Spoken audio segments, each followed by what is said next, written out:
The cafe's chatter froze as Sarah's wineglass shattered on the tiled floor. Crimson liquid pooling like blood at her feet. Her voice, sharp and trembling, sliced through the hum of conversation.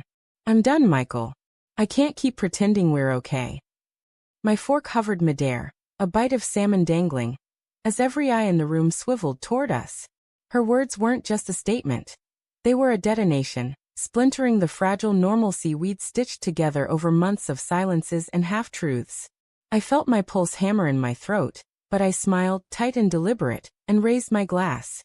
"To freedom, then," I said, loud enough for the gawking strangers to hear. "Let's all celebrate." The air in the cafe was thick with the scent of espresso and rosemary, but it couldn't mask the sour tang of my own dread. For weeks, I'd sensed the fracture in her. Phone screens tilted away, late nights at work. Her laughter too bright when she spoke to someone named Chris. I'd rationalized it all. Stress, exhaustion, maybe a midlife crisis at 32. But now, her green eyes glinted with something raw. Guilt, defiance, or both. And I knew this wasn't just a fight. This was the endgame of something I'd refused to name.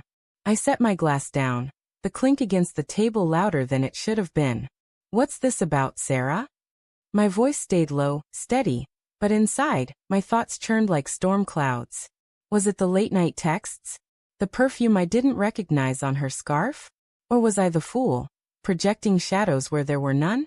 Her fingers twisted the napkin in her lap, shredding it into confetti, and she wouldn't meet my gaze. "I just can't do this anymore," she said, her voice cracking like thin ice. The vagueness of it infuriated me, but I swallowed the urge to demand answers. Not here, not with the couple at the next table pretending not to eavesdrop. The waiter hovered, unsure whether to clear the broken glass or retreat. I waved him off with a forced chuckle. "We're fine," I lied, my eyes locked on Sarah. She was beautiful even now, her auburn hair catching the dim glow of the pendant lights. But her beauty felt like a blade. How long had she been planning this? Days. Months. I replayed our last year together, her distracted kisses, the way she'd flinch when I touched her unexpectedly. Each memory was a pinprick, sharp and cumulative, but I'd dismissed them, convinced love could weather doubt. Now doubt was all I had. "Let's go outside," I said, standing, my chair scraping the floor. The cafe's warmth felt suffocating, the walls closing in with every curious glance. Sarah hesitated, then followed, her heels clicking like a countdown. Outside, the autumn air was crisp, biting at my knuckles as I shoved my hands into my coat pockets. The street was alive with the hum of evening traffic, headlights smearing yellow across wet pavement. "Talk," I said, my breath clouding in the chill. "No audience now. What's really going on?" Her lips parted, then closed, as if the truth was a weight she couldn't lift.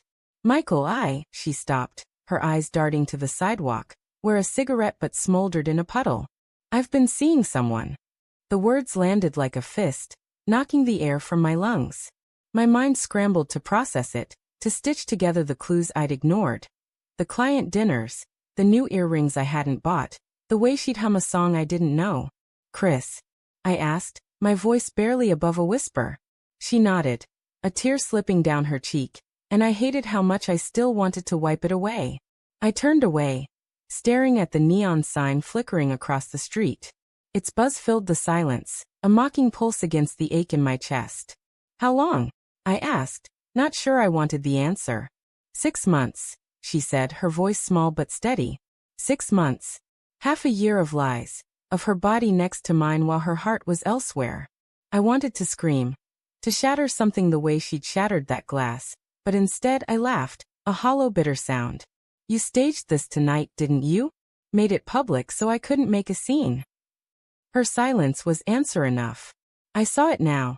The calculated choice of the crowded cafe, the dramatic flourish of the broken glass.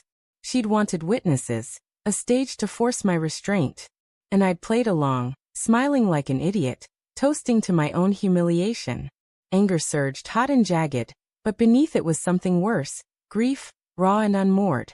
I loved her. Even now, standing in the wreckage of us, I loved her. "Why didn't you just tell me?" I asked, turning to face her. Her coat was unbuttoned, her hands trembling as she hugged herself against the cold. I didn't want to hurt you, she said, and the lie in her voice was so blatant it stung. Bullshit, I snapped, stepping closer. You didn't want to feel guilty. You wanted to control the narrative, to make me the bad guy who couldn't keep you. Her eyes widened, but she didn't deny it. The truth hung between us, heavy and undeniable. I thought of Chris, faceless, nameless except for her whispered phone calls. Was he kinder? Funnier? Did he make her feel alive in ways I hadn't? The questions clawed at me, but I didn't ask them. Instead, I remembered our early days. Her laugh at my terrible puns. The way she'd curl into me during thunderstorms. The promise we'd made to face the world together. Those memories felt like ghosts now, haunting the space between us. I'm sorry, she said, and for a moment I believed her. But sorry wasn't enough. It couldn't undo the nights I'd spent wondering why she felt so far away, or the mornings I'd woken to her staring at the ceiling, lost in thoughts she wouldn't share. What now? I asked, my voice breaking despite myself. She looked at me, her eyes a mix of pity and resolve. I'm moving out. Tonight. The finality of it hit like a second betrayal. I saw our apartment in my mind. The books we'd argued over, the coffee mugs with chipped rims, the bed where we'd loved and fought and dreamed. She was erasing it all, rewriting our story without me. I wanted to beg her to stay, to fight for us, but pride, or maybe exhaustion, kept me silent. Instead I nodded, my throat tight. Okay. She reached for my hand, but I pulled away. The street felt too small, the city too loud. I needed to escape, to breathe, to make sense of the void she'd carved in me. As she walked away, her silhouette blurring in the mist, I stood rooted, replaying her confession. 6 months. 6 months of lies, and I'd been too blind, or too in love to see. Then my phone buzzed. A text from an unknown number. Meet me. We need to talk about Sarah. My heart stuttered. It was Chris. The name glowed on the screen, a final twist of the knife. I stared at the message, the neon signs buzz filling my ears, and realized the betrayal wasn't over. It was just beginning.